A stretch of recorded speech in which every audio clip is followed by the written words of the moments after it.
కొంచెం పెద్ద మొక్కను సులభంగా పీకేశాం.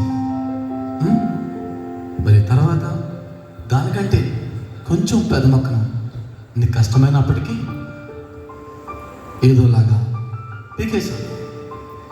అది నీకు సాధ్యమైంది. పాపం కూడా అంతే.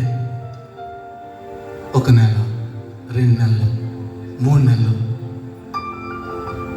ఏంటి సార్, మొక్కకి పాపానికి ఏ సంబంధం సార్? ఏం మాట్లాడుతున్నారు మీరు? అదేనయ్యా చెప్తున్నాను, జాగ్రత్త విను. పాపం కూడా అంతే. 1 నెల, 2 నెలలు నీ వల్ల కాలేదు. ఎందుకని? పాపం కూడా అంతే. వదిలేయచ్చులే, ఏం కాదులే, నన్నేం చేస్తుందిలే, మన ఇష్టం వదిలేయచ్చులే, అది మన చేతిలో పని, దానికేముంది అని పాపాన్ని ఈజీగా తీసుకుంటున్నావు.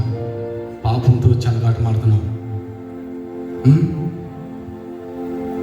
ఆ పెద్ద మొక్క 15 సంవత్సరాలుగా వేళ్ళు భూమి లోతులోకి వెళ్ళిపోయి తన శక్తిని పాతుకుపోయింది.